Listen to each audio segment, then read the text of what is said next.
I had another dream, Dad.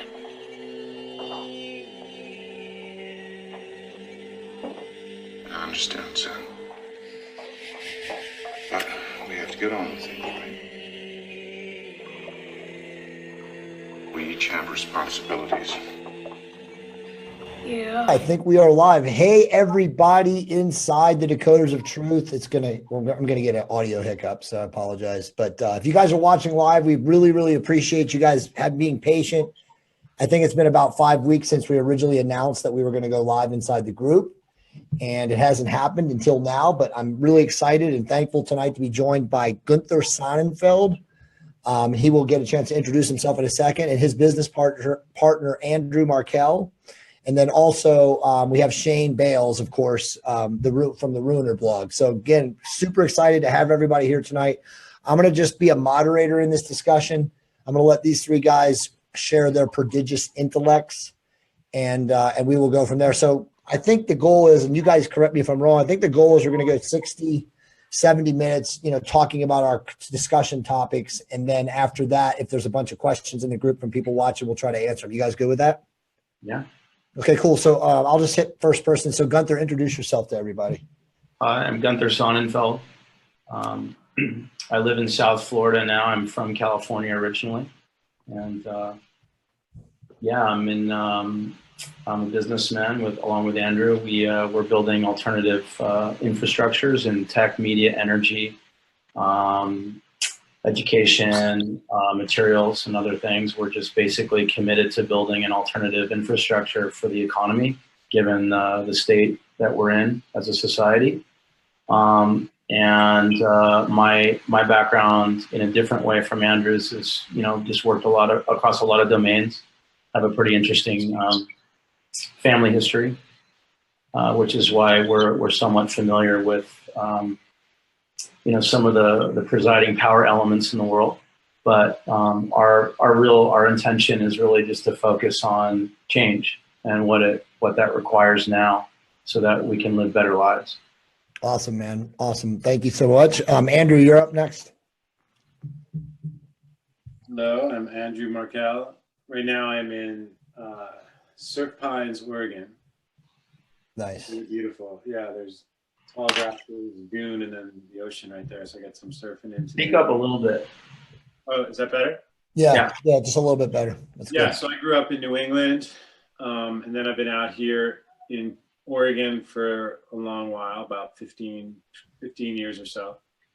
And Gunther and I, along with my wife, Kate Markell, and a bunch of other people, have a company called Exile. And Exile is, what we're in service to is building the infrastructure, the protocols, the system of interactions for the next economy. And we see that as the way that we can do a number of things, which we'll talk about today. But that's the vehicle by which we do what we do. Awesome, man. Well, thank you so much for coming on tonight. And, again, we have some amazing discussion topics, and I know these guys are going to share some epic stuff. Shane, man, second time you and I are now doing a podcast in the Decoders of Truth. As you know, the first one was absolutely epic. The feedback that we've gotten from just across the community, I think, and the internet, just, obviously inside the Facebook group, but most of the people that posted on your page were very, very positive of this. So again, man, namaste, and thank you so much for coming back. How are you? Wonderful. Thanks for having me. It seemed very positive. Even people who were already kind of following what I put out were kind of blown away by that particular one. I think it's the first time I've done an interview about my blog with someone who, knows the blog well, and was kind of asking me questions about that and going through it kind of in a linear type fashion. Other people asked me questions about topics within the blog, but I think that was the first time I've gone through that, and I think it was valuable for a lot of people who've kind of been on the fence, I guess, about myself, and just people who've never heard of me before as well. So I loved it. Love you, and it's been a lot of fun and getting to know you, and looking forward to getting to know these two gentlemen as well. This should be fun. I love you too, man. That's straight homo, no homo, whatever you want to say when you say that. But yeah, man, you're an amazing cat, and I'm glad and humbled and honored to have all of you guys in here tonight. I think this is truly going to be a next level discussion, and a needed one, as we know, in this very, very strange world that we find ourselves in. So Everybody, you guys kind of got their backgrounds and who they are and what they are. If you do have questions, I definitely ask you to go on inside the group and leave them maybe towards like 45, 50 minutes into this discussion. And we'll try to, as long as these guys have time, we'll try to answer them. But again, if you're in there and you're posting and you want questions answered as we're talking, it's not going to happen. This is a discussion, it's almost a round table, and we're going to try to disseminate information. So please be patient and keep them to yourself until that time. So I'm going to surface kind of a background. I mean, the first discussion point is, where do we find ourselves as a species? And I think all four of us clearly, at the level that we understand things, and then of course a lot of people in our group, it's a very interesting time, without going into a deep, esoteric discussion as Shane and I really did on the last podcast. I really want to make this more about, actionable steps and stuff we can talk together about where we're going, what's happening. But I mean, clearly we all see ourselves in a very weird world today. Okay. We see economies that are designed now for literally the elite and pretty much nothing in between. The middle classes are being eliminated everywhere. This isn't just an American or a North American thing. This is a global situation now. So it's essentially a giant oligarchy, or whatever you want to call it, from a global standpoint, from a political landscape. And there's a lot of suffering. And so I kind of want to just lay that out there and put that out there. So the first point is that, where do we find ourselves as a species? So again, I'm just going to kind of go around the table. I'll start with you, Shane. What is this? Is this a good thing we find ourselves in right now, or is this entirely bad? And what is your opinion? It's been bad for a very long time, so it's a tough thing to look at it right now and say that it's good. But I do think that improvements are being made. I do feel like, collective consciousness is what's the phrase, waking up to a lot of things. The internet provided a platform so that people could share their experiences as well as their information a lot more freely. It kind of took conspiracy theory and esoteric discussion out of public libraries and small coffee shops and little back rooms at various buildings into a bigger forum. And now people can talk about it, put their videos up online. Whistleblowers have come out and done the same thing. A lot of people have just done a lot of really good research and put that out, presented that to the public. And that was something that we didn't have back in the 80s and early 90s, till the internet really kind of boomed in the late 90s. So I see that as being it's led to like an exponential growth of consciousness, really. Because there's a lot of people who are curious about this stuff, but really have no way to learn about it, right? You can go to the library and you can find a couple books, but what do you read, right? And who are the authors, and there's a lot of questions that kind of come along with researching it on your own. But somewhere like the internet, groups kind of putting things out like this changes everything, because it gives you something to relate to, gives you some more information. And once you find something that you're interested in, like a topic, you can then go research that topic very well. You've got Wikipedia, you've got Google, you've got people writing articles, giving interviews, all those type of things that you can go absorb from and kind of figure the world out in that sense. So that's a positive, I think. In terms of the control system, it's almost locked down at this point. So it's hard to say that that's positive, or that we're in a good place in that way. Right. I think the majority of us are quite heavily brainwashed at this point, like having a hard time snapping out of it, and even seeing what's right in front of our face. I mean, right. Look at the situation with the leader of the United States, right? Right. It's incredible. Literally incredible. A lot of these things are right in front of people's face, and they're still not seeing it. That tells you that they're, very brainwashed. I hate to say it, but that's what it is. Conditioned to think in certain patterns in ways that stop them from actually thinking for themselves and separating the wheat from the chaff, so to speak. So in that sense, it's not good. But personally, I have a lot of hope for us. Like, I do see our potential, and I do see the potential of the situation giving us an avenue to make it better. Things like what these two gentlemen are doing with trying to look at alternative ways of building communities and spending money and creating infrastructures like that is exactly what kind of we need to do. We're going to move forward with technology in a hurry here, and not all of us really want to do that. Some of us are kind of in the middle, and some of us are way on the other side of keep it away from me, right? Right. So, the concept of breakaway civilizations kind of comes from major changes in society like that, right? Like there's going to be the people who want to stick to, nature, natural ways, and want to kind of avoid technology over here, and then the technology people who have fully embraced it over here, and a bunch of steps in the middle. And so you need communities for these people to kind of get together and gather their resources and bring their energy together so that they can create something and survive everything, right? Like just get through life.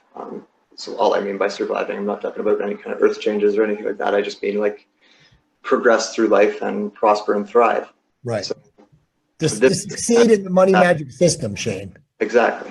And so we do need to take it back, right? And like I said, the way that these two gentlemen are kind of approaching what they're doing is exactly what, or one aspect at least of what we need to do. I'm going to keep Gunther on lock. Andrew, you're next.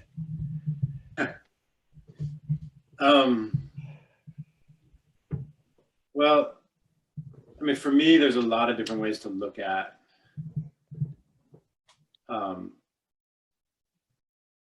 what was it? Maybe the exact wording of your original question, just because. No, I just said where we find ourselves as a species. Right, so that's, is it good or bad? Is it good or bad? No, I was reflecting on that. Yeah. So if you, I just reflect upon those words. Find ourselves as a civilization. One of the things is that I find helpful anyway, is that there's a practice in the alchemical traditions, and it perhaps originated with the Tibetan practice. But there's this notion of that you construct what's called a kilogore. So there's a piece of stone, and it's often given to you this task after you've achieved many kinds of serious challenges to become more of a master over your own emotional states in particular, and other things like that. But so you are presented with this stone that takes on a form, like a human form or some kind of form. And then your job is to animate it, and you have to give it life, and you bring it to life. And that can take 2 years. And then there's a great sense of achievement of, I brought it to life. I brought the stone that was inanimate, and I brought it to life. And then the practitioner, it begins to dawn on that person that now it's much more complicated than they actually thought. That the job wasn't merely to animate the stone, but now there's something very challenging about that stone, because it is embodying in many ways your core, what's the right way to say it? Your core agreement. Right. Right? Like your most fundamental agreement. And you've been working all your many journeys and practices and lifetimes and what have you, that you've been cutting agreements. And then you create this kilogore, and now it embodies the most pure of your original agreements. And the really amazing thing about it is then you have to kill it. And you have to kill it on 3 levels: the mental level, the emotional level, and the physical level, all 3. And if you fuck up, then you end up, you've created a demon at this point, because it embodies your core agreement, right? And not a demon in the Christian sense, but like a demon in a demon sense. Right. And then that thing just goes into the world, right? And you are responsible for that. And then you die, and then you start over. Right. Right? And so it's just, but if you do it, and it's a sort of, I don't even, it's hard to describe, because I'm sure it's different for every practitioner that has achieved this. But to get to that threshold where the thing that you brought into life that contains your core agreement, now you stand at this threshold, and no matter what you feed, if you try to be quiet, if you try to be loud, if you try to be emotional, if you try to be non-emotional, all the tricks that you might try, because the thing feeds off your energy, right? You give it life, no matter how you are holding energy. And so that to me is the most pure expression of where we are right now in our experiment, right? This experiment. And there it is, right? And it can, we have a core agreement buried in this collective thing that we have created, right? It's very individual though, because we all experience it really differently. And we're all at different levels of our mastery. Some of us are not even realizing that we're in this big ritual of sorts, right? And then some of us are quite serious about it, but even it doesn't matter. Serious or not serious, that energy just feeds it. This is the thing that people don't really understand. Right. Where you stand on the spectrum, you could be really clear about everything, and inadvertently, because you're so energized around it, you're feeding it too. So it's like not easy, right? It's not easy at all. Well said. And then if we really, the thing is, if we really grasp that if we fail, if I fail, like this is the way that I talk to myself, right? If I fail with this, and it's all about the mastery of the material realm, right? Right. Forget about all this other stuff, because if we don't master the material realm, then you're not having, everyone is all happy with their little spiritual achievements. No. Right. No. You know, you have to build the foundation, and the foundation is the material. We're here in a body on planet Earth. Right. We're here in material. So we have, this is what it is, the Killigore. It's a mastery of material, but it's deviously difficult. Yeah. And so if we conceptualize that, here I am at this threshold, what an honor, what an achievement that I have gotten here. I've created this thing, and now I have to uproot this core agreement, and then I have to kill it, and I have no idea how to do that. Right. Right. But what makes it work is the absolute refusal to fail. Right. An absolute refusal to fail. Yeah. It's just, it's deep conscious co-creation and moving forward every day, regardless of the previous day's outcome, really. And also having the confidence that, well, fuck, I built this thing. Yeah. God damn, I'm not like impotent. Like there's a lot of power to get to even to that place, right? Yeah. But so what happens to people is that they don't, it's like we look at the world around us, and the deception is that it's crushing me, it's weakening me. Yes, on one hand it is. But on another hand, if we have some ways of shifting that every once in a while, it's hard to maintain. But then we can look at ourselves as the creator of said thing. And there's a lot more power in that than in just simply being completely bewildered by it.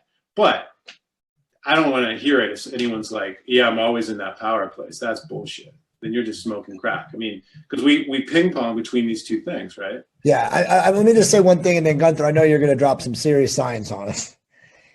As Gunther knows, I've been reading a couple of books. I got myself thrown into this new book cycle. But the one thing the guy came out and talked about that people really get confused about, and this is truly when you're Andrew, you talk about mastery, but when you get to a level of knowledge that you understand this, where it literally makes sense to you, because it didn't really resonate with me, even though I've known about it because I've been reading about hermetics for so long.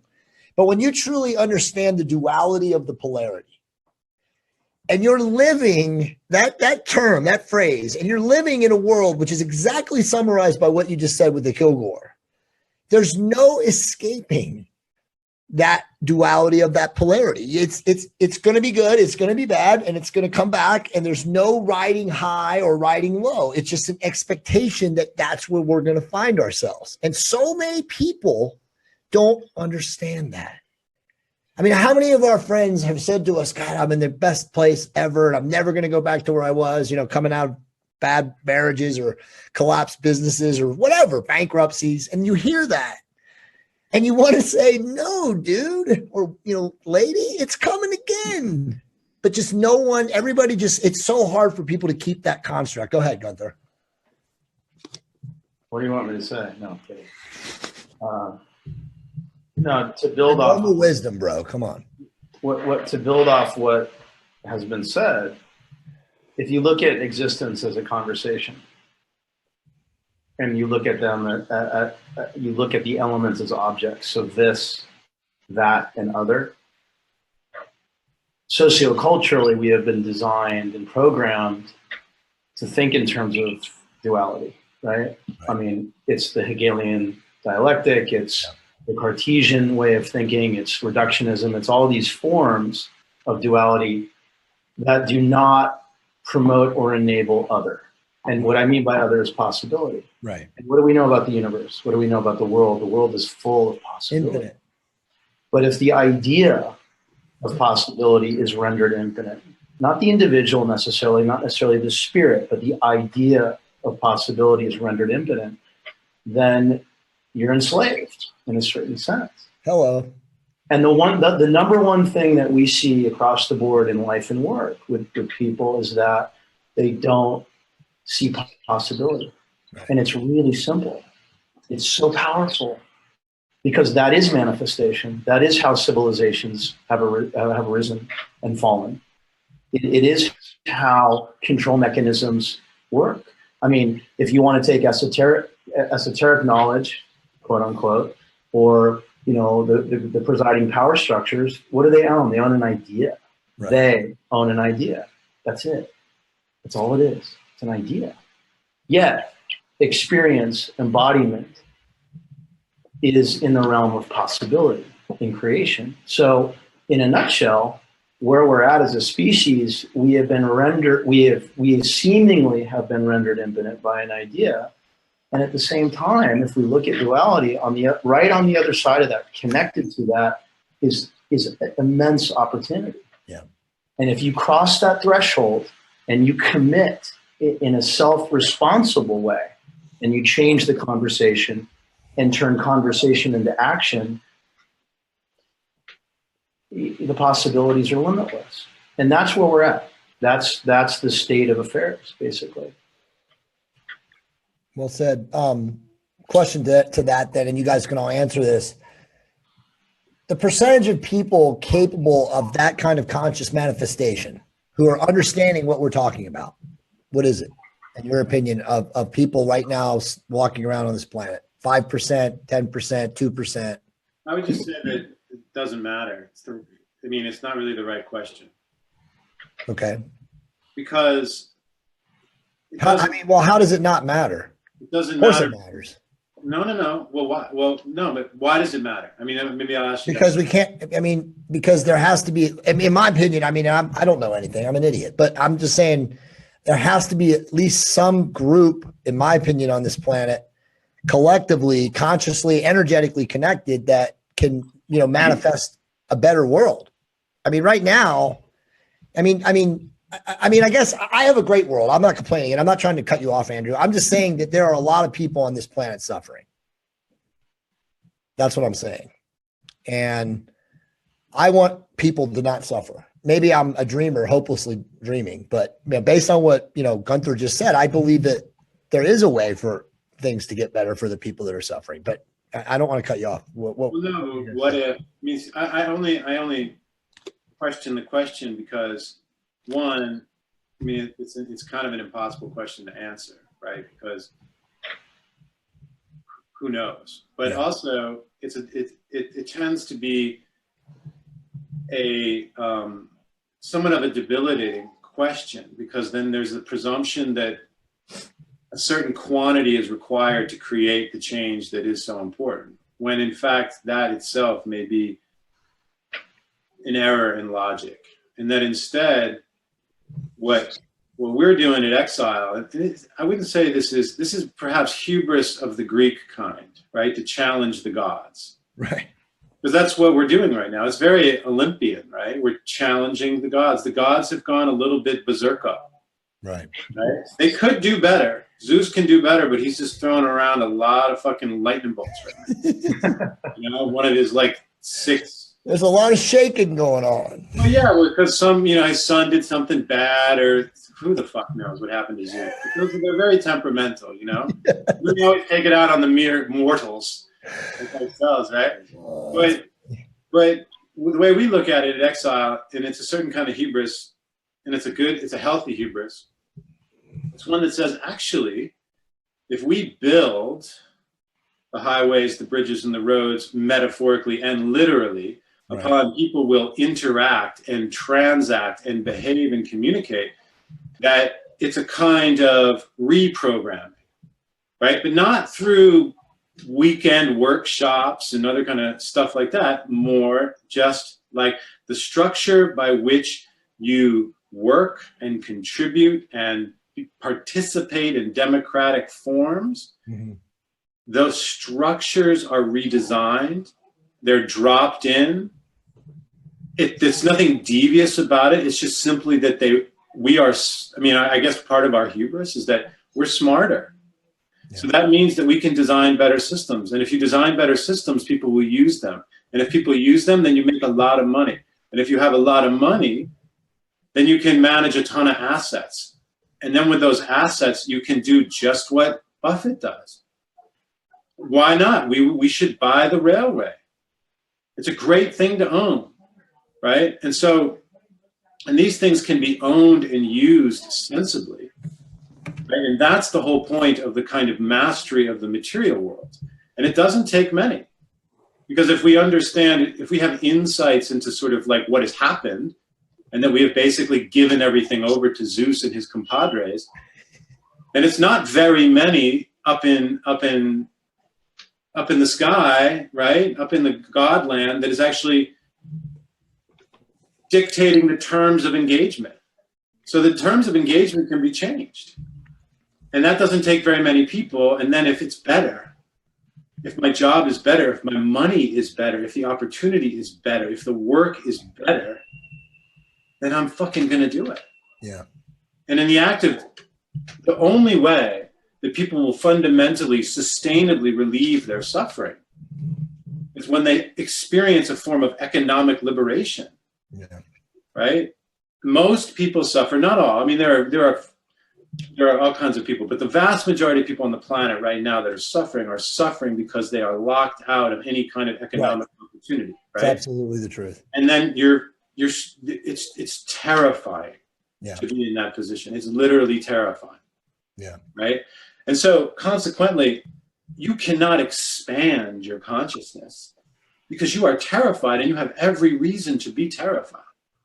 Right. So those of us that are fortunate enough to have gotten a granular of education, and we have some economic sensibilities about us, that's where we go in. And then those people that are suffering, my experience with working with people like that are suffering is that once they're liberated of their economic contraction, they understand how things work because they've been under the thumb of everything. Right. Those people don't need our help. They're going to go off and they're going to be free and they're going to build really cool shit. But we have to liberate them of their economic contraction. And if we don't do that, it's all words. It's all words. Well said. Shane, do you want to add something before I move on to the next point? I'm not really sure, actually. I think I agree with just about everything that was just said. I say it all the time that there's no like number to it. It's not a percentage of humanity. It's a question I get asked all the time, like how many of us have to wake up, how many of us has to be. So it's not well, didn't David, I didn't mean to cut you off, but what was David in his book? He talked about there has to be a number. What's the number? I forget what it's or something like that. Yeah. Yes. I've been told numbers, like I've been told that is how it works. And It's a funny thing to predict. 27 million people, 27.5 million Based people. on my deep research. There is a factor to the quantity. Like I always point out that, like David Icke did conferences at Wembley Stadium to like 20,000 people. Bon Jovi sold it out 3 nights in a row to 80,000 people. Right. So it's more about kind of shifting our focus more than it is like the actual quantity of us. It's a cumulative or a collective energy that needs to be started, because it rubs off on everybody, like when you come around someone who thinks differently than you can feel their energy and you start to think a little bit differently too, right? So that's why it's important for us to get together physically when we can, you know what I mean? Like if I was in LA, I would come see you, right? And like Absolutely. things that are important, as well as like, talking to each other, even if it isn't from a distance, sharing ideas, like Andrew sharing all of that with someone like myself, and me then going off and thinking about that, right? Because I never think about money. Like it's really not, the financial system is really just something I don't bother with in my mind. I've got too many other things to think about. So I leave that to other people and kind of, pick it up when I need to. So as an example, I just learned a little bit from listening to Andrew there, right? So Right. That kind of thing is important. And then going back to the idea of a breakaway civilization, that's essentially what we've become. But a lot of people are kind of in a stand down mode with it. They don't they don't want to move forward. They kind of want to wait till everyone kind of comes to them, right? Or instead of waiting for the community to form around you, just start doing what you need to do. Just start doing all the examples Andrew just gave you of, breaking free from the economic pressure that you're under in any way you can. A lot of people come into this media thinking that they can make the money off of this, and you can't, so don't do that. But it's very important. A big part of like magic and being able to energetically affect the world has to do with having time, and having time to think about things and having time to, generate the energy and put it out into the world and going out and talking to people and inspiring people. And someone like myself who works at 12 hours a day, I can come home, we can book this, it's another hour of my day, but it's at the end of that, like I pretty much have to pass out and get up and do it again, right? Yeah. So if I didn't have that 12 hours of the day that I had to be focused on, the security of a building, what else could I be focused on? I could be focused on a lot of things. I could be teaching myself a trade. I could be, creating physical things. I could be talking to people and inspiring, creating art, all of those things. There's this idea, they're actually trying it out in small towns in Canada now of like a universal income where everyone gets like a baseline, enough money to survive and they don't actually work. This is coming into place because of the technology taking jobs, really, but they're trying to test it out now. But if you think about what that means, if all of your needs are kind of taken care of, like your food is paid for, your house is paid for, from there, what do you do with your time? Well, you can do a lot of different things with your time. Right. Instead of just wasting it in front of the TV or YouTube or whatever it is, you can go out and you can, meditate, and you can go out and you can inspire people, and you can go out and you can learn how to carve wood into a table, like things like that. And then that's giving back to people because, once you've made your table, what are you going to do with the next table? You're probably going to give it to your neighbor, right? So as an example, that's kind of what happens once we're out from underneath that money magic system long enough is it takes a big part of our stress away. It takes a big part of our fight and flight response that we go through every day.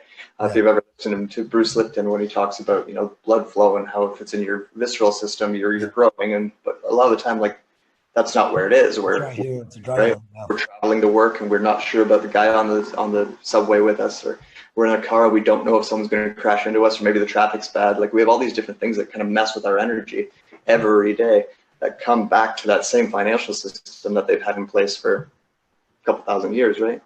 So I think it was Plato who said it, like, you can't fight what's there, you have to create something new. And that's what we need to look at. So within our community, you'll hear people come along like the ambassador and dragon families and stuff. I don't mean to center him out or anything, but that's just one of those things that kind of comes along where they're like, oh yeah, we've got all this old money and we're going to release it to the public and then everything's going to be fine. No, and you don't even have that money, so shut up. But secondly, there's more to it than that. But I think that's kind of what I feel about that particular situation. Is just with the more time comes more time to practice energy, more time to be human, more time to enjoy your family, more time to enjoy your dog or your cat, more time to create something beautiful, more time to appreciate things that are beautiful. And your energy is affected by all of that, therefore your attitude is affected by all of that, therefore your personality is affected by all of that, and what you put out creates, right? So you're going to start bringing more positive things or beneficial things into your life. You're going to meet the person who can become your business partner and help you out with the idea that you had. You're going to meet a guy in LA who wants to do some podcasts with you and become really good friends with them. This is how these things work, and we're experiencing it right now within this conversation. Epic, man. Epic. So the next point, if you guys want to with a follow-up point, I think that the next point is really perfect seed to what we just talked about. I just did a podcast with a really young guy who's very intelligent. Just a side note. And he wrote a book called Tyrants and Tellers. And it's literally, the book is about victim consciousness. And it's truly mind-blowing. I'm just going to set us up and then you guys can go wherever direction you want with it. But it's so mind-blowing to see how right now, and again, I'm just going to use the United States, and really it's mostly, I guess you could say it's North America, Mexico, Canada too, and Shane's, of course, in Canada. But we've created now this dichotomy of people that are essentially living in reality and don't really care about who's in power from a political standpoint, but, vote with their pocketbook or their, what's the best tax code. And then you have everyone else, which is what I call the progressive virus. I'm stealing that from Dr. Anthony Napoleon. But a bunch of people who go to college, liberal universities in America, all of them for the most part, doesn't matter whether it's Ivy League or Bush League or anything. And they're literally being engineered by people to come out of college with a victim mindset, complaining and in debt, and then working for the man, quote unquote, sitting in a cubicle their whole lives. And that's what's being engineered. And, you know, there's no way to deny that right now. I mean, it takes a really strong, proactive, intelligent person to not be brainwashed and conditioned to go through these liberal universities. And again, most of us graduated from college. I mean, it was different, 20 years ago when I graduated. I mean, look at these men that come out of these universities today. They're given guidebooks when they go in as a freshman and how not to get date rape charges against them. So we've created this culture now, this pervasive victim mindset, victim consciousness culture. So that's where we're at. So I kind of wanted to set that. Gunther, I want to hear your thoughts on that. Well, I want to build off of the last example that Shane brought forward on universal basic income, because I think it's a really good context for why and how victim consciousness happens, right? Good. So UBI is another construct of the polarity that we experience in socioeconomic systems, right? So on one extreme, you have huge wealth and resource stratification and these elite classes who are getting richer and richer and richer currently, although that's not going to last, and I'll explain why later. And then on the other side, you have welfare and UBI systems.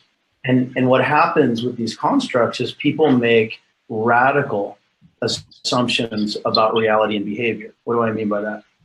Well, on one hand, you assume that because people make money that they don't have higher intentions. That may be true in a lot of cases, but it's not always the case, right? Why? Because we talk to people in those circles every day. Right. On the other side, you have people who believe in peer-to-peer stuff and commons and intentional communities, and those are all beautiful things too. But what you're really talking about is replacing one monoculture with another, okay? I don't want to live in a fucking treehouse. I don't want to share tea and bad china with 50 people that I don't know, who I haven't built trust and love with over a period of time. That's just me, right? I'm not indicting those things. But what I'm saying to you is that when we make assumptions in the realm of polarity and duality, we miss the opportunity space, okay? And so UBI, the problem with UBI from a very, very clinical and a very mechanical perspective is that it doesn't incite participation. If you look at all the UBI experiments in Switzerland and other countries, they failed for one reason. People got lazy and complacent. Yeah. So Shane is correct when he says that if you are given resources, you can have time to think and do other things. And what you need is you need to have a participatory model with which to contribute to society. And everybody's different. We all contribute in different ways. We lead differently. We produce and manufacture differently. We create differently. And so you have to have a polycultural system, a polycultural mechanism by which you can be a real participant and do so on your own terms. Now, the monocultural offering with welfare UBI as well, everybody gets $2,000 a month. Well, first of all, that doesn't really buy you shit in today's world. No. But the other part of it too is that you're locked in a different way. So if you want to look at agendas, it's perfect. Implement UBI, go off the monetary system, have the Phoenix or the one world currency come into play. Everybody's fucking chipped up or on a cell phone, and now you got neo-feudalism 3.0. Fuck that shit. So the point is this: we can't be complacent. We have to learn how to participate actively in society and be responsible for the outcomes. And the problem across the board, conservative circles, liberal progressive circles, libertarian circles, is that nobody's responsible for the fucking outcomes. Yeah, that's true. And that's the problem that we face. So victim consciousness is a byproduct, a manifestation of the opting out of participation in society. That's what it is. Yeah, You know, agreed. Well said. Andrew. Yeah, I mean, I would build on both of those, well, what Gunther was saying and what Shane was saying, and just take us back to the Killigore for a moment. And the hardest thing is when you just have to be really careful about coming up with a single unified response. Right. It's very seductive to do so, right? Because it comforts the mind in an already agitated body. But it is kind of illusory comfort. It's like all kinds of comfort. Comfort should be discarded rather quickly. It's like a chair that's too soft, it hurts your back, but it felt good for like a day. Yeah. So the clarity here is that there is a way to design with power. And we can create ways for everybody to live and work on their own terms. So if there are groups of people that would very much like to participate in a peer-to-peer commons relationship in which the economics are sort of leveled and shared, thus removing them as a concern in that particular way, then they should be encouraged and supported to build that reality. And at the same time, those that want to live and create a different reality within, as long as it's not extractive and violent, if they can get their shit together, come together, have the discipline and the rigor that it takes to actually build something in the world, which by the way is extremely difficult thing to do, right? Yeah. Then go for it. But what we see so often on every side of the spectrum is this intellectual mistake that people make where they're compelled to a kind of oneness, to an overarching system in which all things fit neatly together. And it's very subtle though. They're not aware at all of doing that. And so one has to have a real penetrating kind of mind to look inside of that and see how it is allowing for multiplicity. Mm-hmm.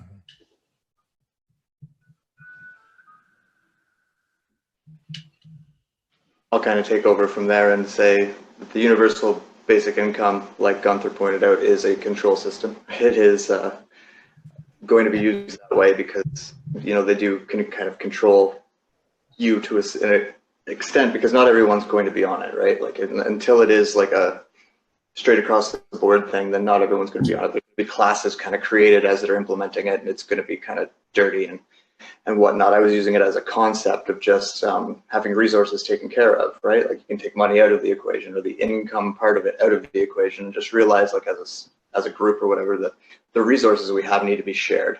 If you want something extra, you know, you want that fancy thing or whatever, then that's extra. But the resources can still be shared. Another kind of point I wanted to make there was, you know, the idea of one community or one world government or one religion or any one, you know, say we're all one, but that's not really what we mean. We understand that we all are connected, but we're still individuals, and we still have our own wants and desires and our own goals and lessons to learn and all of these things. So there's going to be, you know, community within communities and groups within groups, and there's always going to be, you know, like me and him are friends and me and him are not, you know, like him and I are not, Right. Just based on, like, you know, preferences essentially, or desires and wants. And that's okay. That's something that we need to, as a society, I think as a society, we are starting to move into that way. That's why we're, you know, being a little bit more accepting of, you know, transgendered, homosexual people, things like marijuana being legalized, these things, like we're starting to understand that, you know, adults should have choices as to what they want to do with their life as a society, the people within it. But like our rulers, of course, don't want that, but that's neither here nor there, because we're trying to look at what the world would be like without them, right? So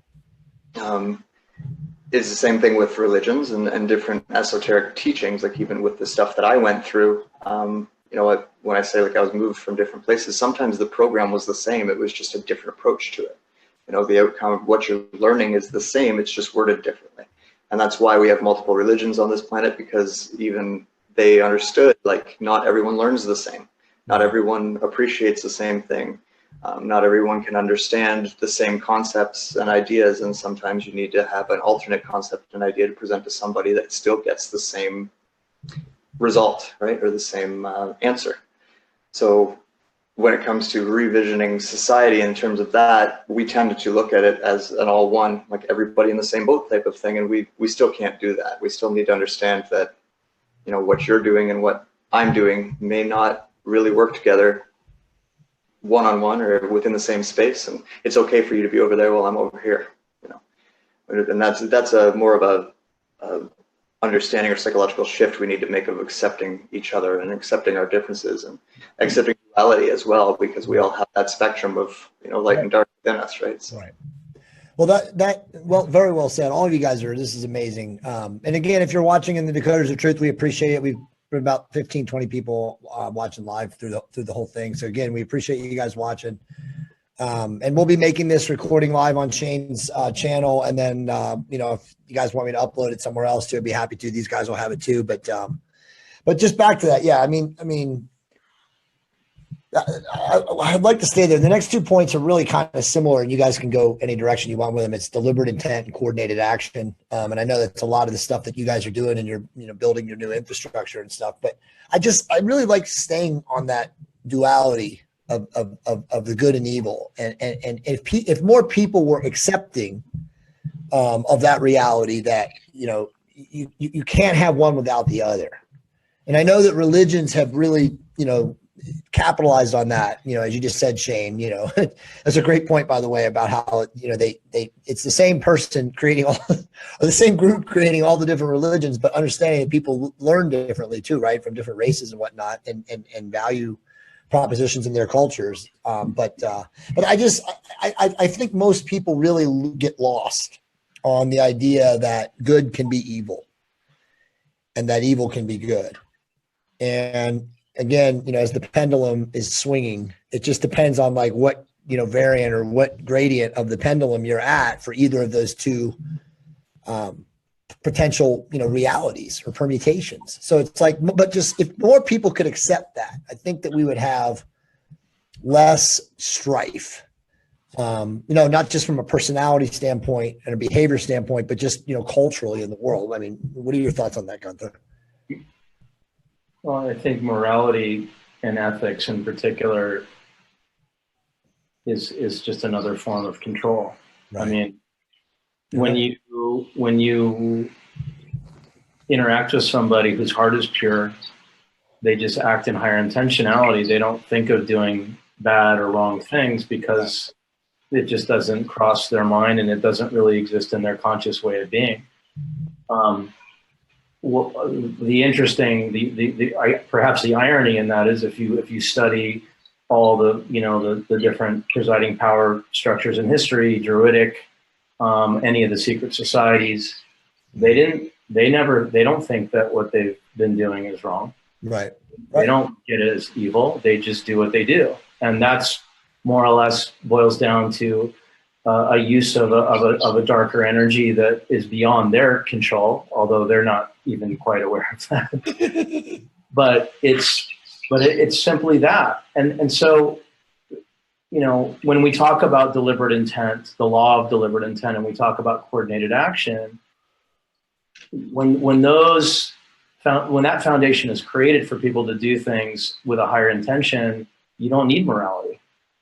You don't need ethics, really. I mean, there's ethos, but you just do things that feel right intuitively and from the heart chakra and from an etheric, just whatever, from multiple different dimensions or levels of being in the world, right? That's what you do. It becomes a part, you embody it, it becomes part of your routine. Right. It's the way you think. It's the way you feel, so that's the place we have to get to. And what's being perverted and subverted on many levels is this idea that, well, they've done it. They've flipped the switch. They've turned good into bad and bad into good, or good and evil. And it's this ongoing thing. And it's bullshit. I mean, it's like, the more obvious point is, going to war and building empire. The reality is we go into the Middle East and we extract resources, and we kill people, and then we have, we wave a flag and we call it nationalism. And we're somehow exceptions to this idea that life is not sacred. It's been going on for a long time. Smedley Butler talked about it in his book, War is a Racket. Right. And then if you look at socio-political systems, it's the same concept. It's like, we're leading people, we're taking care of things, but there's going to be a lot of casualties along the way. Well, okay. So the point is this: all the people that are resisting the Trumps of the world are wasting their time because they don't care. They don't give a fuck. And there's no morality ascribed to their decisions. They're just playing a game. And if you're not cognizant of that, you're fucked. It's like, it doesn't matter if Hillary Clinton didn't get elected. It doesn't matter if Bernie Sanders didn't get his, place at the Democratic National Convention. All of these people are pawns in the fucking game. All of them.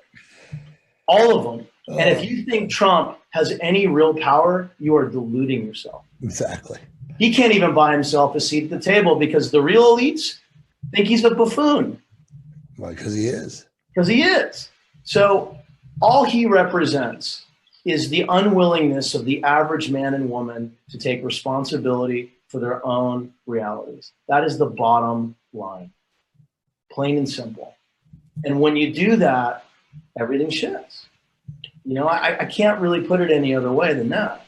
That's the truth. I mean, Shane said it earlier, this has been going on for centuries, for thousands and thousands of years. In the US, arguably since JFK left, the last 9 administrations have driven us into this socioeconomic reality. They all knew what was going on. They were all fucking selected for these positions. Manchurians, for sure. Yeah. Of course. But the conspiratorial aspect is actually irrelevant. Yeah. It's so obvious that it's hidden in plain view. Either you see it or you don't. But what's going to happen now is the people that choose not to see it are going to be deeply affected by the ensuing realities. And many people won't.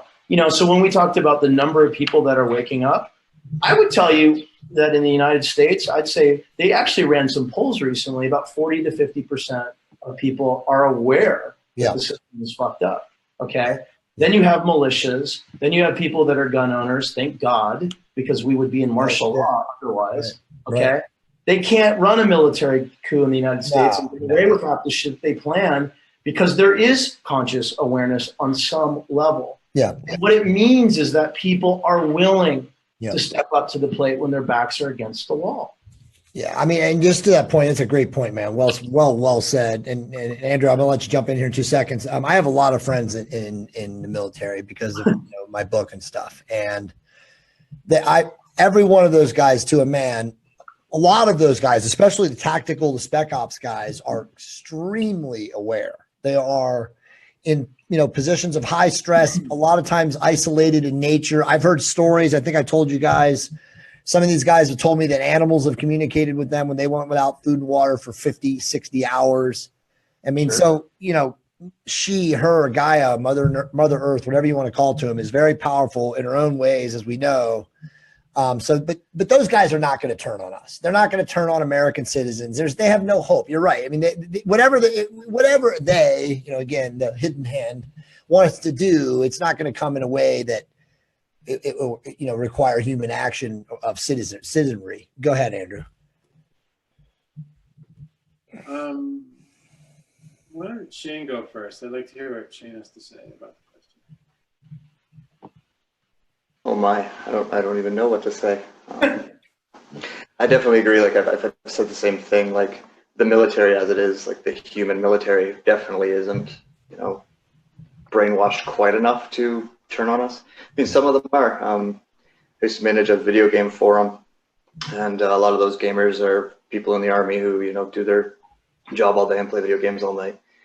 I remember this one obnoxious guy, and eventually finding out that what he was doing was loading bombs onto a plane, and they were going and dropping them. So he was more or less a mass murderer, right? Because what other way do you say that? Right. But he's a very nice guy for a mass murderer, right? He's convinced absolutely that what he's doing is the right thing. Right. The same thing goes for all these secret societies. Like this control system, it's more than just a game. I mean, it is a game to them because it's fun for them, but they believe in what they're doing. They think that they actually need to do what they're doing. They look at what they consider human nature to be as a bad thing, and they want to change it. But I mean, they're not. They're self-defeating what they're doing by not giving us the chance to show them what our true nature really is. I don't think anyone really knows what human nature is. I put up a video on Facebook recently of a little boy being sent to a piñata. It was Spider-Man. He didn't want to hit the piñata because it was Spider-Man. He gave the piñata a hug. That's human nature. You know what I mean? Like, that's the baseline. But we all still have, dark thoughts and angers and these, sexual tendencies and all these different things that can cause problems in society. At the same time, all of those have been nurtured in the wrong direction instead of the right direction, right? So education is where that all needs to start. And, the esoteric type of education is, in terms of what we are as energetic, spiritual beings, is a big part of that. But even just as society works, like, most people don't understand how the tax system works. I don't understand how the tax system works. Never bothered to learn. I know what it's for, and that's good enough for me. But the education system, I mean, the University of Toronto is making a big deal of this, actually, about how nobody's really going to university anymore. It's because they're starting to realize that they can't even get a job with that degree. So that system itself is at a point now where it's just like Rome gonna fall, and we kind of need to, I don't know, figure something else out, obviously. But we are taught to be victims all the way across the board, right?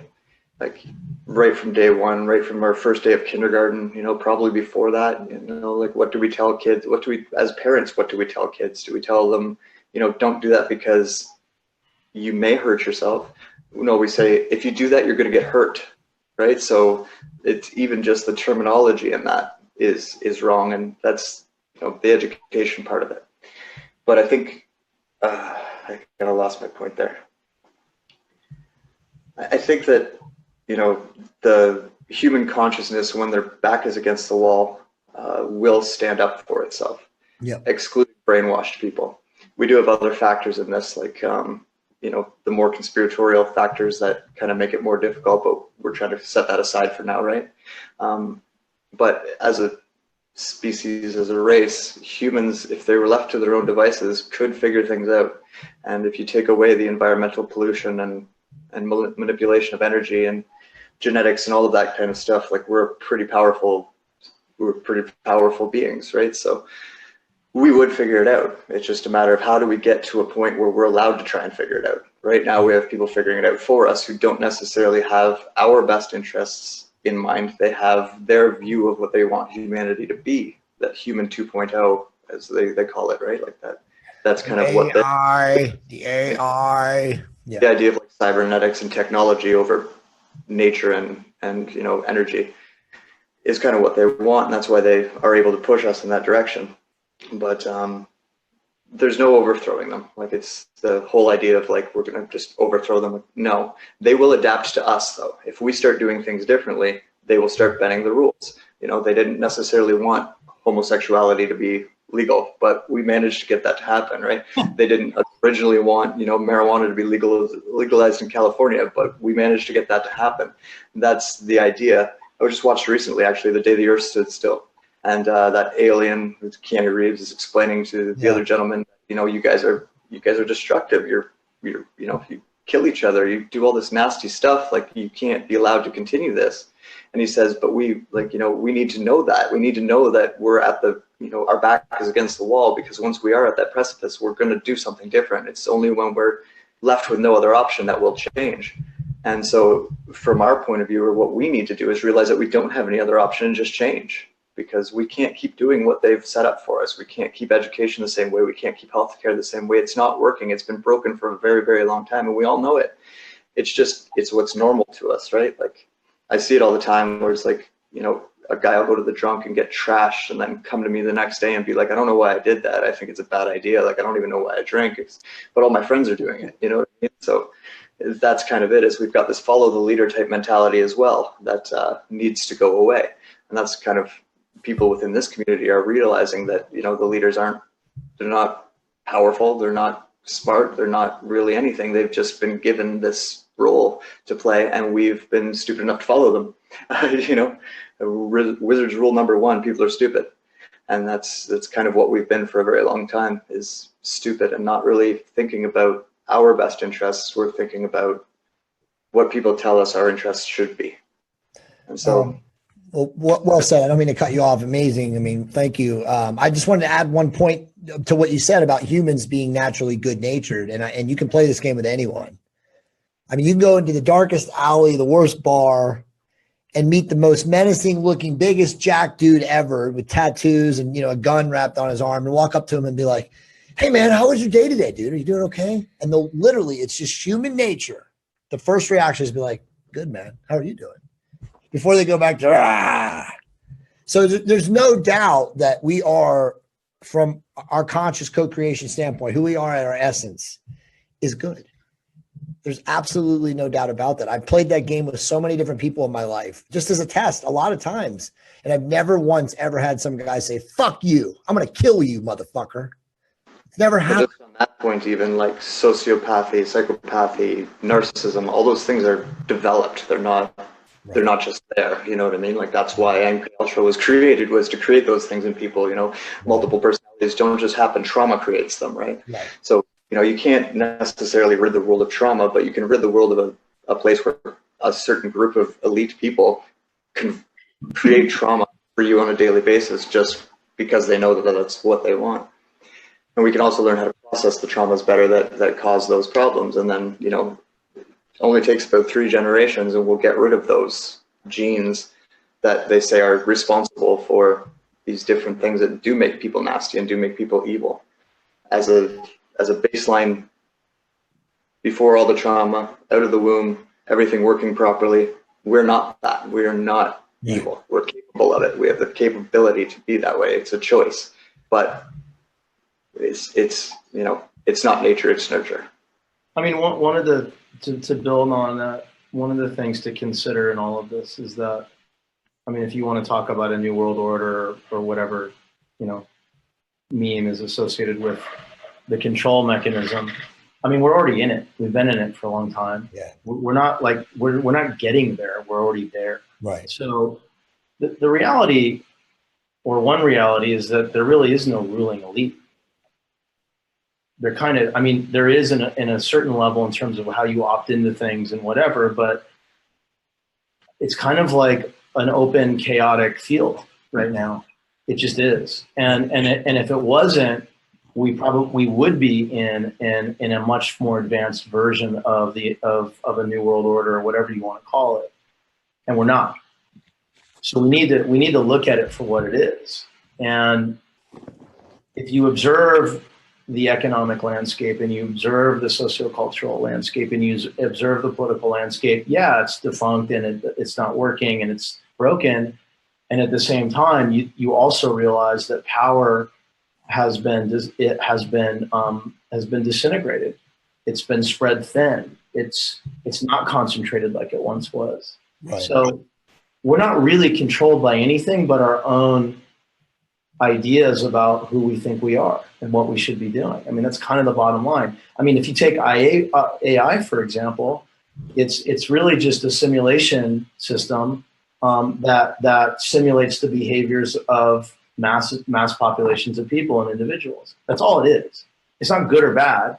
That's just what it does, right? The hologram is on autopilot, right? This grid that we've been living within. And we can go way deep into those areas, which we don't need to do necessarily. But the point is that it's an open, chaotic, anarchical, symbiotic field of just stuff happening with all kinds of outcomes and possibilities. That's really all that's going on right now. So in a certain sense, people are freaking out, understandably so, because they're like, oh shit, like I can't point my finger at one particular thing. Right. And that's disconcerting, in a certain sense. Andrew, what do you think about that? Yeah. Well, I mean, it's amazing. And what I would do to offer a connecting chord down to, okay, so I'm listening and it's deep and I can see it, and now we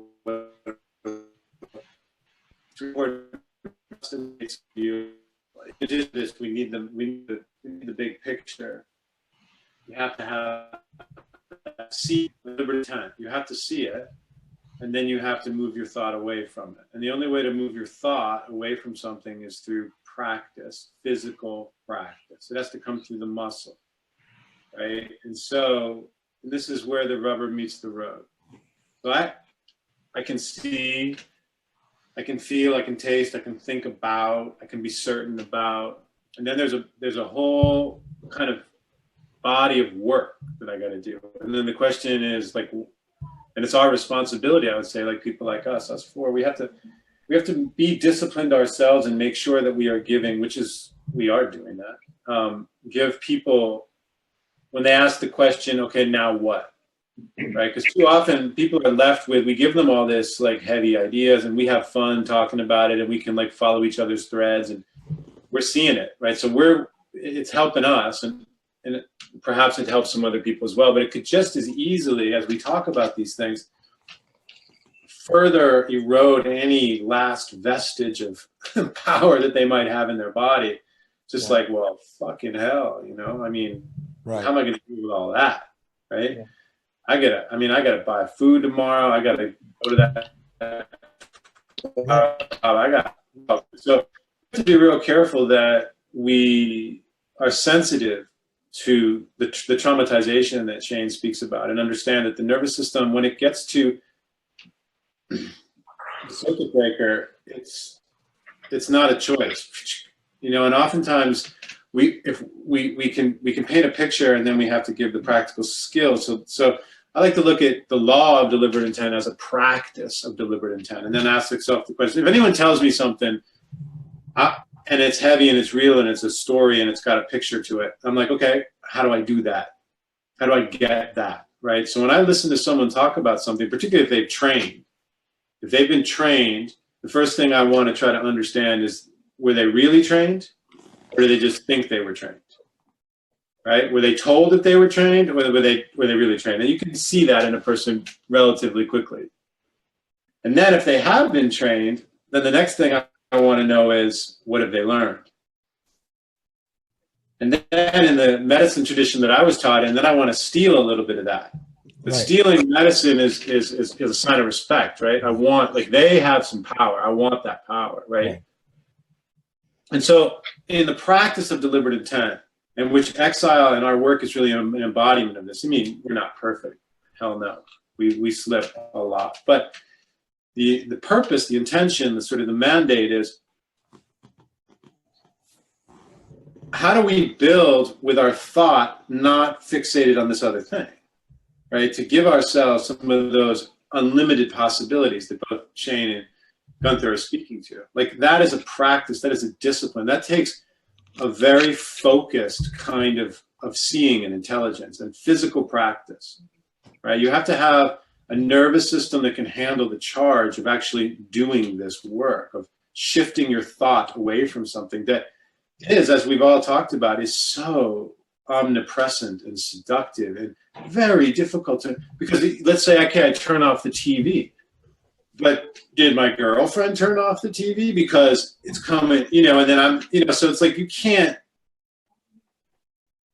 like Shane said something when we started the conversation. I don't even think we were being filmed. I don't remember, but it was like, he did his work around these most recent events, these astrological events, but it sure as hell didn't insulate him from all the other people that did not do their work. Right. And so that's harder. If people around me are in pain and in suffering, that's harder, and I care about them deeply. That's harder than my pain and my suffering. Yeah. Right? I mean, my 2-year-old just fell and smashed his face, and like, there was blood everywhere, and it was like, fucking hell, that's worse than me suffering. Like, way worse, right? Right. And I can take that event and I can get lost, right? Because then your mind can go to lots of different scenarios, very bad scenarios. It's terrifying, right? So we can't emphasize enough the importance of developing a physical practice that challenges the body and challenges the mind to legitimately move your thought away. Right. And to get the sensation of, the only way that you know you've done it is that the sensation in the body is different. And that's why the last thing that I want to say is, the way that we like to look at this, because we're fighters, you know, we train to fight, like literally train to fight. And one of the strangest things, if you train martial arts, the right kind, I would say, is that you come to understand that there is something when you can actually drop somebody with minimal effort. Two things happen. One, he's happy because it's, wow, he's happy. And then two, your body is in the perfect anatomical alignment. Right. The strangest thing that no one that doesn't train will come to understand is that me dropping you is like perfect health in my body, right? So how do I have that perfect health and then approach this episode that we are in right now in our civilization, right? As being like the only way in is to say something that the Tibetans have said forever, and then closer to home in North America. I mean, we don't have to turn too far away, and not in some romantic, like Kimosabi way, but when we really look at the tribes and their societies and their men and their women, it is an undeniable fact that they were in possession of power, real, legitimate power, right? And they did not suffer from the disease. The disease had not yet moved to North and South America. Right. They had problems, and evil would cross the threshold of their villages, but they also had people that were sensible enough to recognize that and close the door. Like one of the things that if you spend a lot of time with Native people, even a little bit of time, and they're actually going to like open to you, they often will say stuff like this. They're like, y'all have like went to bed at night, you left the barn door wide open, and you wake up in the morning and you wonder why your horses are gone. Right. Right. And so it's this idea that knowing how to close the barn door, right? Knowing what the world is and cultivating power in relationship to the way that the world is our only choice, right? There's this really wonderful story between Abba Joseph and Abba Lot from the Desert Fathers, who were principally quite badass. And so I always get their names wrong, but I'm going to say Abba Joseph comes to Abba Lot and describes for him his practice. You know, I meditate, I pray a little, I keep my house in order. He's a good, pious man. What else can I do? Right? Is there anything else that I can do? And then Abba Lot says to Abba Joseph, spreading out his hands, and he says, if you will, you can become all flame. So there's not a critique of his practice. But then we're in this place right now where we have to ask ourselves a decision. We have to take a decision and recognize that Abba Joseph's practice of meditating and praying a little and keeping his house in order and being healthy and clean and pure and all that good stuff, is that sufficient given this moment in time? Right? This is the question. There's no answer to that question. It's a very individual answer to that question, but it's a question one must pose. Because many of us that listen to this kind of thing and are engaged in this kind of thing, we have our practices. Mm-hmm. But then it takes a warrior, and that could be a man or a woman, someone who's like really on the quest, to go to the person that's fucking got something else and being like, is what I have enough? Could I have more? And it's an entire shift. You can become all flame.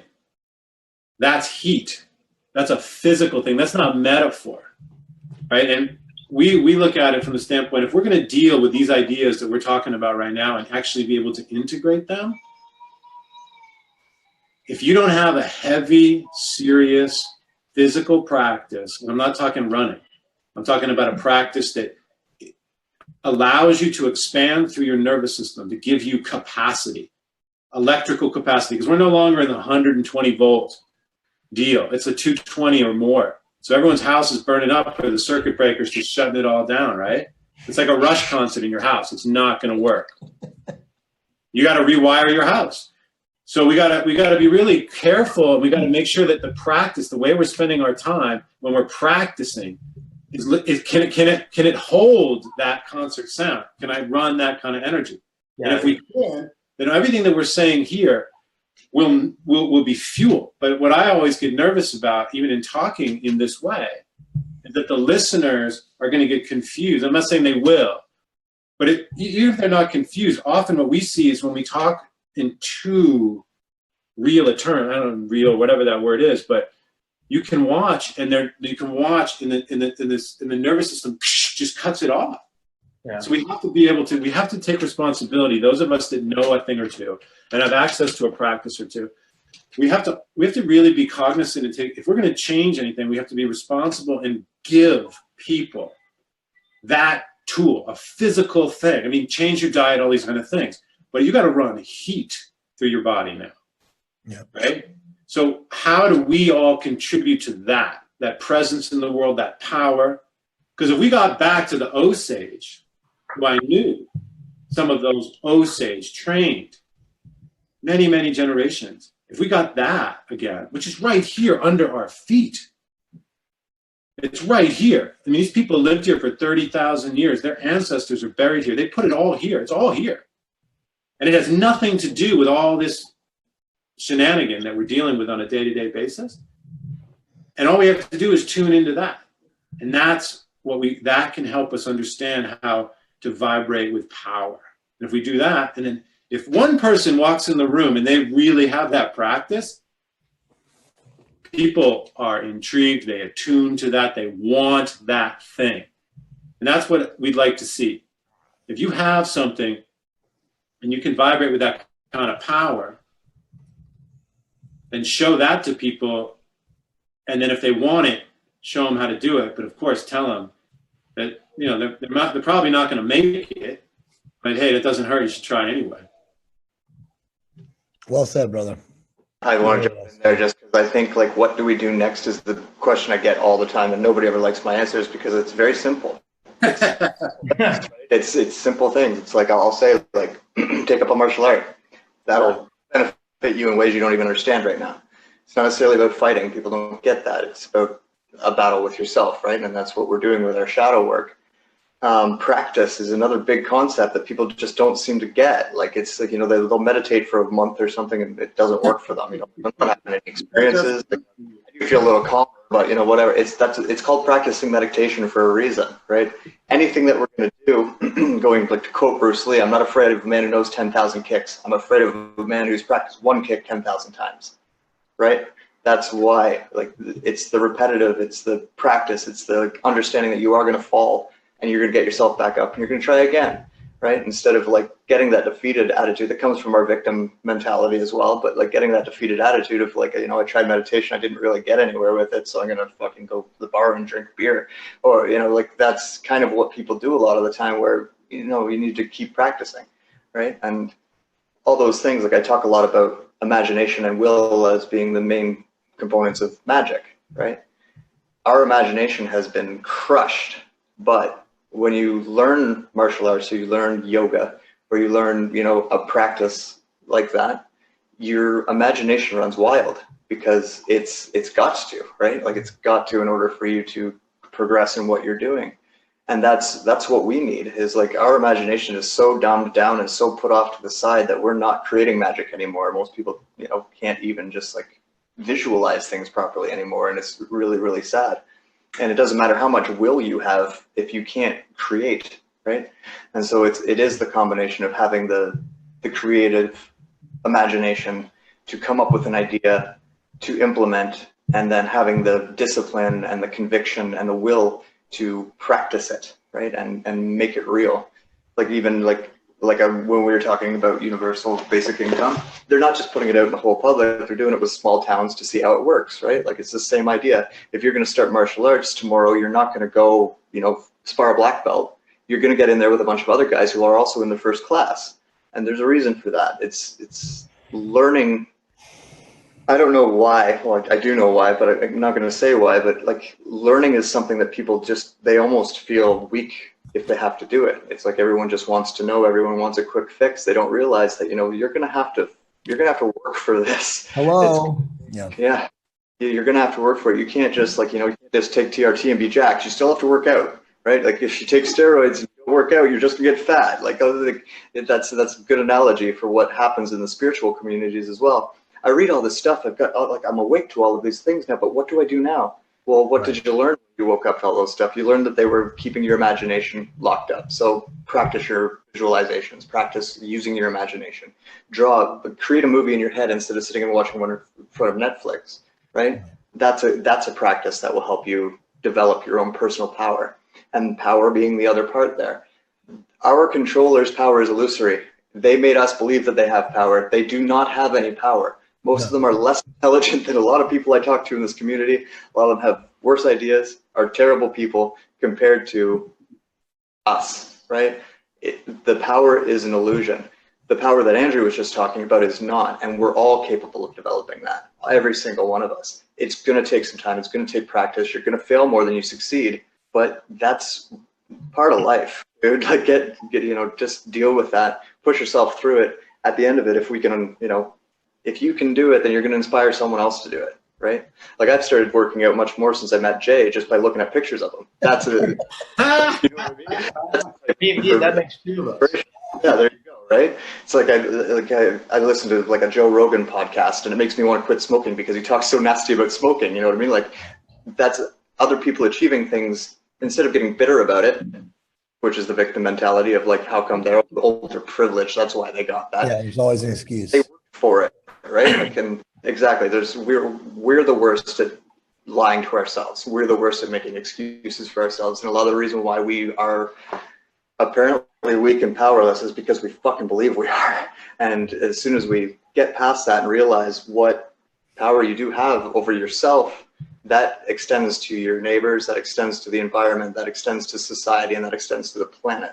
You just have to start, and you have to practice, and you have to keep at it, and learn to enjoy when you fail, because it's you tried, right? Like, I like how all of you guys, both you, Shane and Andrew, and I know Gunther because we know each other personally, but this projection of the physical in whatever you do, right? Martial arts, going out in nature and doing like yoga or whatever it is. It doesn't have to be lifting weights. I mean, obviously I encourage that because, as my good friend Gerald Clark talks about, aligning the 7 chakras, can really cause, your physical antenna, your spiritual antenna to really light up and gravitate towards, better, more white light energies, like all of us connecting with each other.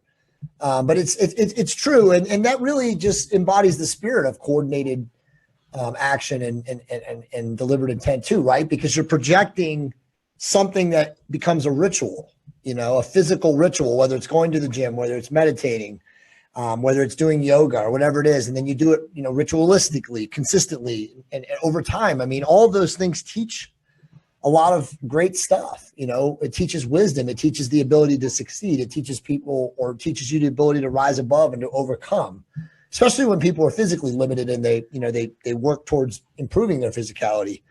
But I mean, this has all been amazing stuff, guys. I mean, kind of the last point, and we can go wherever you want with this, is talking about, I think, which is probably what matters the most, which is, my great wife has always said to me that there's only 2 things that matter, right? And that's love and acceptance. Because when we die, when these physical meat suits expire, whatever that might be, and some of us are unfortunately having to come back over and over and over again until we learn our lessons, I think that's all you really take with you, right? I mean, I think that your essence, your soul, I think you take love with you.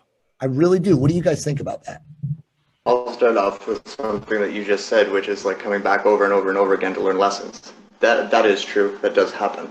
It's not forced, right? Like there's not some outside entity that's saying you need to go back because you fucked that up. You're telling yourself, I'm going to go back because I fucked that up. Right. That's practice. That's exactly the same thing we were just talking about. Right.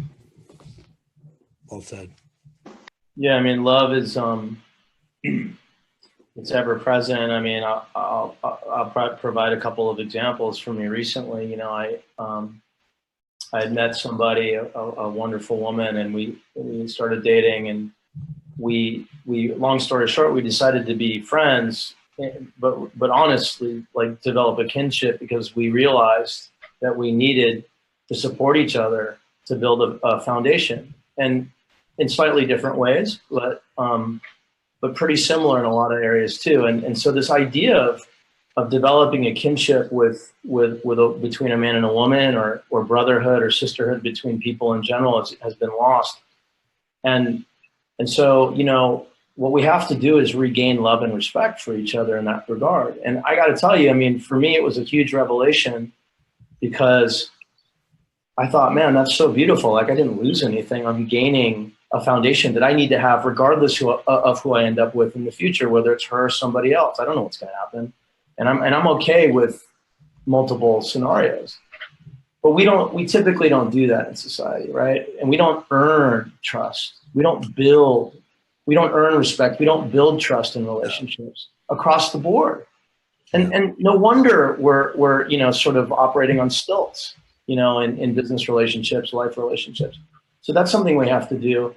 And we also have to earn our authority in the world. You know, I see a lot of young people, for example, giving advice or becoming coaches or whatever it is. And it's like, you haven't lived in the world. You don't know shit. What the fuck are you going to talk to me about relationship advice? It's amazing. I read a piece by a gal in her early 30s this morning.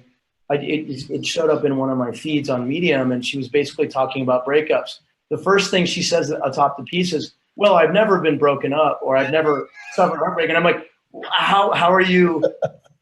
So what gives you license to talk about this, you know?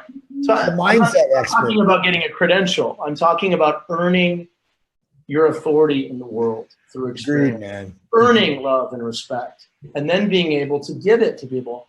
The other thing that we've noticed, and this is a mistake Andrew and I have made in our lives, and Shane, I know you know something about this, Jay, I know you know something about this, is that you can give a lot, but when people are not ready to receive, you have to give them the space to do it. Yes. Case in point, my recent relationship, my recent business relationships. Now we're giving space to receive, and it makes a huge difference. There's a clearing. The communications that we're having with all these people are totally different now, because you recognize that there's a field and a space that you're providing so that they can integrate what you give them. And that's another thing that people don't commonly do. It's so important. It's unbelievable. Well said, man. Well said. We have a statement in real estate. When you're like that, when you can't give space and you can't accept, you know, you have resistance and you just can't accept like what really is, right? The acceptance of it is, we call it commission breath. You just, and you literally have no control over anything, because all you can think about is that desired outcome, which is that fixed path of I'm going to make X. Yeah. But you're right. I mean, you have to learn, and it goes right back to what you were just saying about these young kids. And again, I don't want to assassinate anybody, because I mentor a lot of them and I love them. But, you know, I'll just say it here. And, you know, there's guys right now watching this, or will be, who know me. And I call it the millennial complex. And it's literally a world where you've brought, you know, you're under 30, obviously, but you've been brought up in a world where you had instant gratification. You had instant access. Like I always call it, there's an app for that. So when you have that mentality, the work ethic that all of us have been talking about, this physical culture, these things that take time and they take focus and they take like real consistent effort, they don't have that, because they're smart. They have information, they have technology, they have all of this, you know, digital fragmentation coming at them. So they learn and they process so fast. There's, you know, it's the ADD world, but they don't have the knowledge of like that singular ruthless focus. to take that one thing that they want to do and become so good at it, because it's like one shiny object over here and one It's shiny generational, Jay. So It's the thing is, amazing. Yeah. It's see it amazing. across all ages. Okay. I have a lot of friends that are younger, that are older, and Yeah. they all share the same thing in common when they're in this state of being, is that none of them have been given or developed the tools in the way that we're talking about. Right. It's not a generational thing. It's not even, I mean, it's a good classification, but Yeah, it's it's a not good a name. millennial problem. It is a society-wide generational problem that we have chosen to ignore for a long time, and now it's rising to it's right in front of our faces. Yeah. And we can't avoid it anymore, you know. And it's sad. It's sad to see people who have everything that they could possibly want in the world, Nothing. and they're fucking miserable, you know. It's like, I wouldn't give up my life for any of that stuff. No. Not the mistakes, not the poor choices, not the bad experiences. I wouldn't give up any of it, because I feel blessed, you know, through experience, to be able to deal with things, to have coping mechanisms, to have tools to communicate, and to have opportunities to build real relationships in the world in a totally different way, you know? Awesome, man. Well said. Andrew. You know? It's a lot to follow from right there.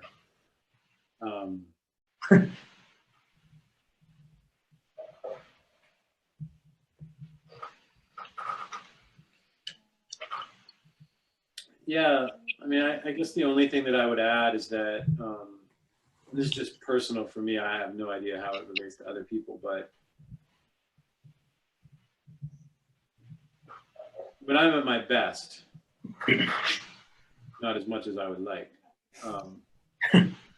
There's a nice way to get there, and it usually involves going surfing, going mountain biking, going Nice. kite surfing, doing something that gets I like what you were saying. It's a kind of, I myself cultivate a ruthless focus, and that has challenges as well. But what I like is being engaged in activity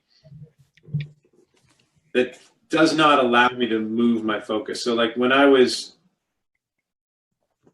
the first thing that liberated me in my life was when I started climbing. I grew up in New England, and we started climbing in high school. Nice. And it was such an amazing thing to grow up climbing in New England, because there's so much lore and tradition about climbing on those cliffs, you know. And it was also really amazing because it is hard to have people to genuinely look up to, right? And so those climbers were just, you know, I wouldn't say we idolized them, but we had a deep respect for their accomplishments, which were very real, tactile. We could look up at the climbs that they had succeeded on and know that they existed on a totally different level than us. And they had existed on that level because of practice. They weren't born that way, but they also had a certain amount of boldness that we really respected. You know, and I love the elitism of climbing, and it's a healthy elitism. Like when we would walk to the cliffs, you know, I was young, but it was like I would always look, you know, I got over it, but kind of look down on the hikers, you know, but it was healthy. I thought it was pretty healthy. You know, just in the genre of like, we're going to go do something badass today. Yeah. You know, I'm going to put this thing up. You know, that's really key, right? In surfing, right? Because we relate on that level. Like I learned a lot from the hierarchies of surfing. Yeah. Like if you're a kook, you don't fucking paddle out where we surf. And if you don't have respect, you get kicked out of the water. You might even get your ass beat. I was about to say beat the shit out of. I'm not an advocate of violence anymore. Yeah, here's the thing, and I mean, Gunther and I can just relate it really best sometimes to this like stuff that we can see, like a really hard climb or a really challenging wave, right? Yeah. So what I'm saying is that going after something, being able to see growing up and see what represented boldness, see what represented commitment, and be able to read their stories and then have like visions of following them into the world. Like, man, I want to be like Pete Croft, sleeping in the dirt in Yosemite and just putting up the sickest shit imaginable, right? I want to get to the big mountains. That's what took me to Nepal when I was 20 and 21. Is like, where are the biggest mountains in the world? It's like, I got to get to the Himalaya. By any crook or hook, I'm going to the Himal, right? And then there's something about all that work that I put in, right, in high school, not that I was worthy of, I was not worthy of the climb, but the adventure I was worthy of, right? So all that work that got me, and I remember after being in the Himalaya in Nepal for about 3 months, I'd learned Nepali, and then I was going up for the first time. I'd seen the mountains, I'd seen the Annapurna Range from a distance, and then kind of close up, but I'd never been in the mountains. And we're heading up to the Gauri Shankar Range, which is just west of Sagarmatha, which is the Everest range, and it's separated by a pass. And anyway, it's this amazing mountain. You're not allowed to climb on it because it's a sacred mountain. And I remember just weaving up this thing, this trail with our Sherpa. It was me and 2 other guys and then him. And we're just trucking up this thing, and it's kind of jungly and moist. And then we're making our way up to about 10,000 feet, and then you can kind of sense it. In the jungle, you know, it's hard, it's dank, it's difficult going, and it's not super thrilling by any stretch, right? It's just like endless. But then you get to the top, and then we could all sort of sense that we're coming to something else. Something else is about to happen.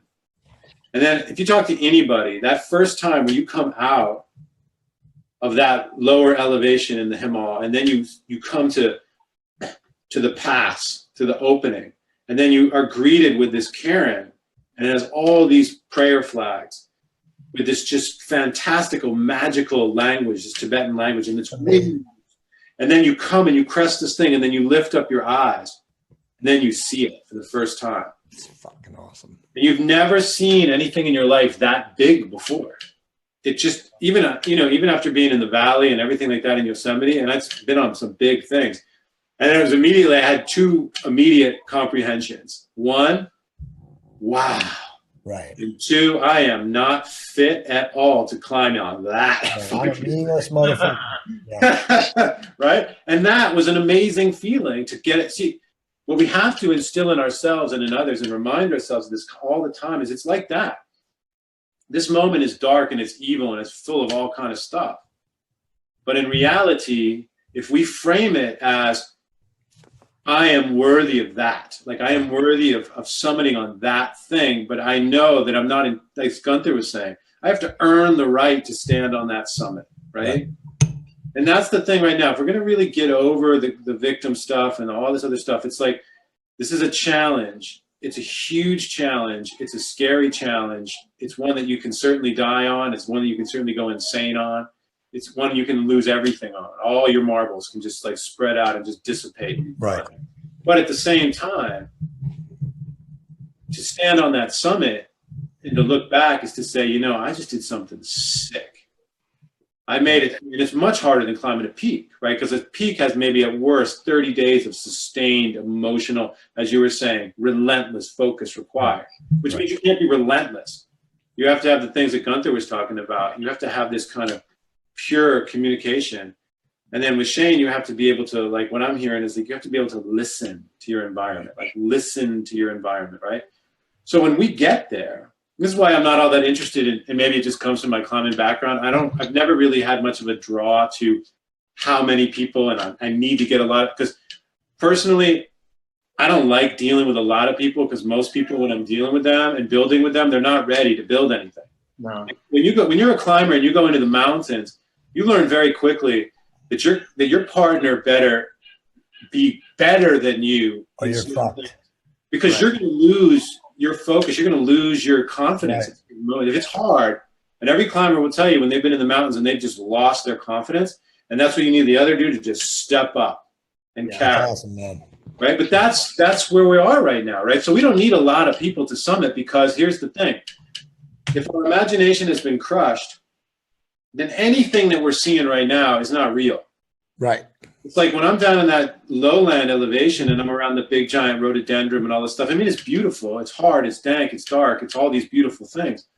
But I have it's not even worth a second of my thought to be imagining what these mountains are going to be like. I just got to make my way up, follow the Sherpa who's been there 100,000 times.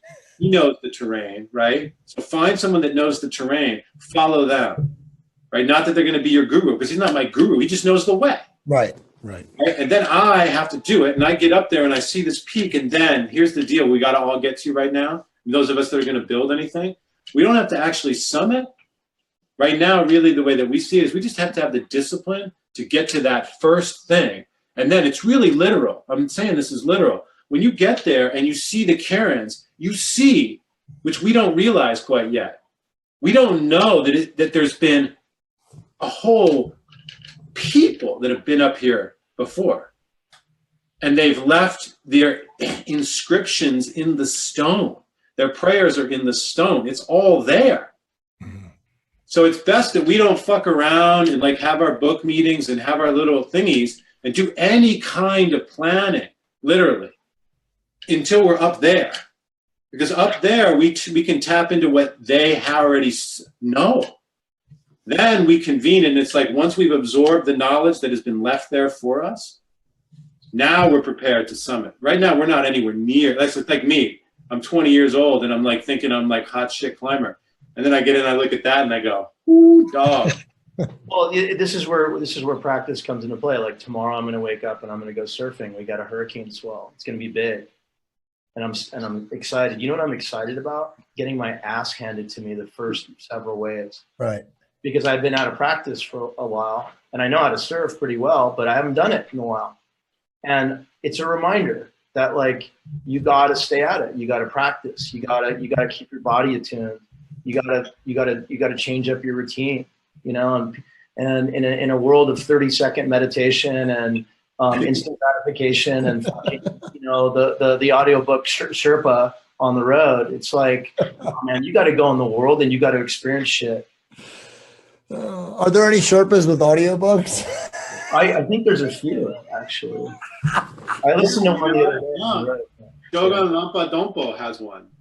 Yeah. Oh my God. But we should all take fitness tips from them because I tell you what, they move through the mountains with a cigarette. They're animals, dude. Fastest. Yeah. So Shane, when you're worried about your smoking, just go and some Sherpas and see how fast they move despite all that. And they smoke tobacco wrapped in a leaf. The harshest thing imaginable. And we still saying that age and practice, it's experience, right? Like it's what Gunther was saying about, like, you know, it's not about being credentialed, it's about being fit to do whatever it is you're doing. And you can do that through experience at any age, really. It doesn't really matter. I mean, like, I'm 36, I'm younger than a lot of people that I know that are not the same place I am, right? So, and I know younger people who are, you know, at the same place as well. So it kind of is just an experience thing. Like I remember, like, using martial arts as an example, I was taught martial arts in a certain way at camp every summer, and then I would study martial arts, practice them on my own. And one was kind of teaching me the physical components of it, like what it's used for in that fighting, right? Like fighting. The other one was teaching me everything else that it teaches you, the discipline, the perseverance, the idea that, you know, you're going to try something, you're going to get your ass handed to you, like you said. Like I remember I did that my whole life, and then I went not too long ago to a jiu-jitsu class because Brazilian jiu-jitsu was just not in my scope when I was younger. Now that it is, I went and tried to take a class thinking, you know, I've done Japanese jiu-jitsu, I've done a lot of judo and sambo, which is like another, you know, grappling with submissions involved. And I went to a jiu-jitsu class and had my ass handed to me by like a guy who had taken more classes than I did. You know, like, it's practice. I mean, in a street fight, I probably would kick that dude's ass, but in that jiu-jitsu class, well, you would do some mental voodoo on him, but that's another. Yeah, he would, man.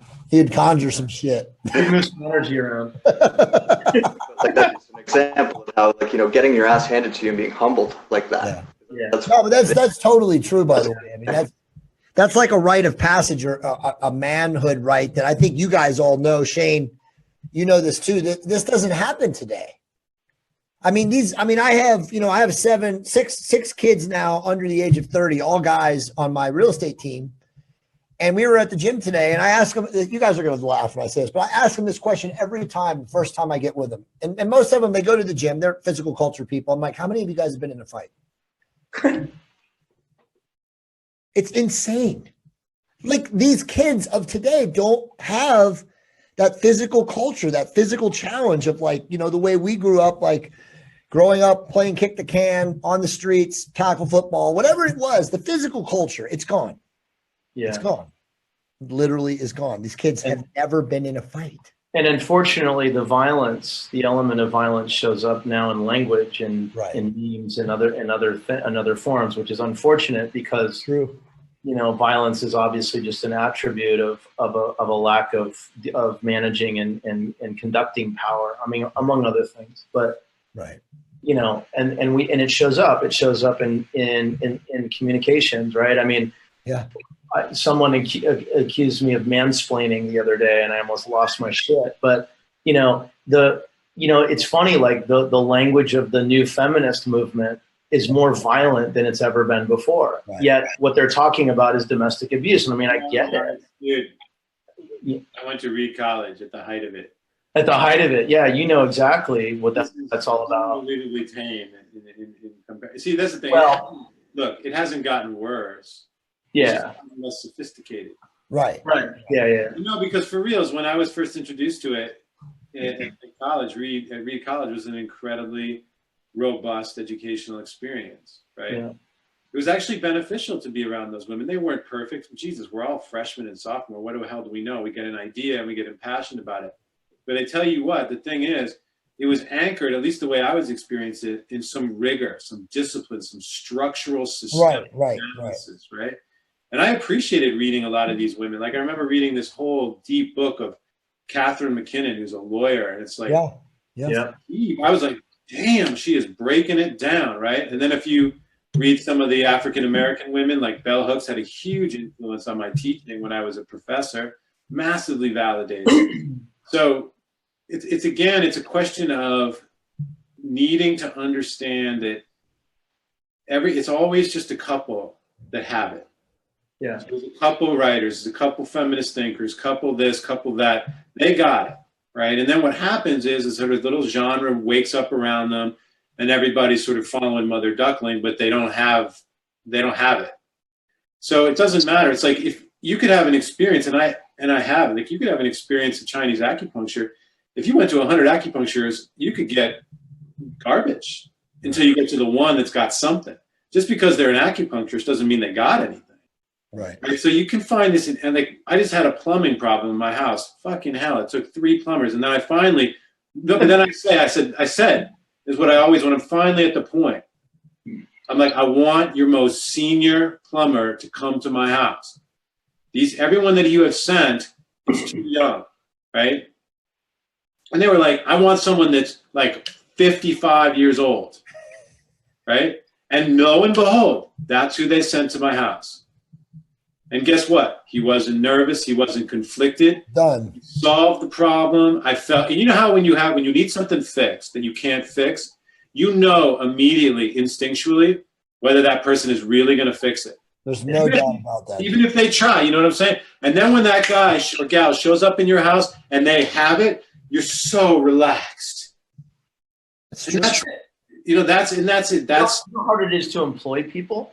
Like, we build companies, right? And like finding talent, it's not even about finding talent. It's just finding people that can actually adapt and learn. So that's all you got to do is design around that and realize that you don't need many. You just need a couple.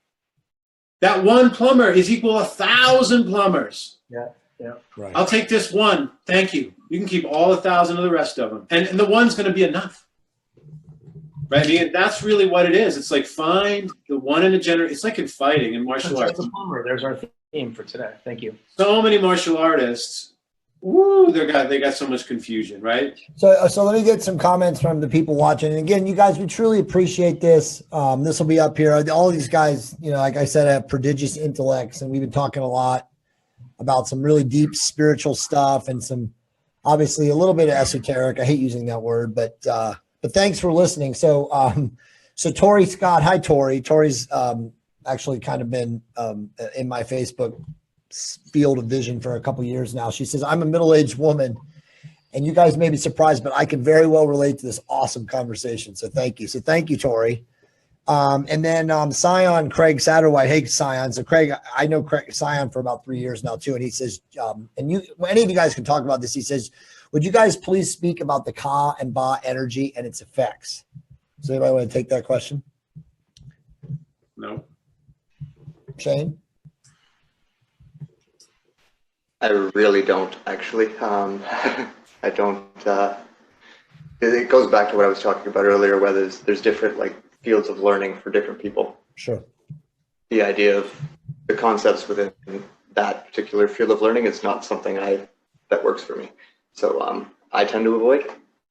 It doesn't mean that you should. So, I'm not qualified. I don't have the like we were saying earlier. I don't know it well enough to be able to talk about it. I know it peripherally. I know what it means. And Yeah, me too. Me too. I'm the same way. I mean, there's definitely some people in the group that are real experts on talking about those octaves of meditation, but I don't know anything about that. Do you know anything about that, Andrew? Okay, so we're not answering that. Let me see if there's anything else. I don't think there's anything else. If you guys want to throw a question in real quick, I know that we've kind of dwindled down here in the end as we've kind of meandered on this path. But, all I can say is, honestly, guys, this was amazing. I really appreciate you guys coming on and doing this. I know this is going to be well received when we put it up line and get a lot more people to look at it. But does anybody have any final thoughts? Feel free to share them. Well, I'd like to validate you, Jay, that you did a fantastic job of facilitating this conversation. Yeah. So. I did go after you one time. I tried to. Oh, really? I didn't even You didn't even notice. I'm just kidding. At the beginning, I was just trying to challenge all of you guys, but I appreciate it, man. Like I said, you guys are all brilliant people, and I just like to listen and sit back. And it was really, honestly, an epic discussion. There's nobody. I don't think there's any other questions right now. So, guys, we truly appreciate you guys watching. I'm going to go ahead and sign off so we can talk amongst each other. But again, thanks for watching. We appreciate it.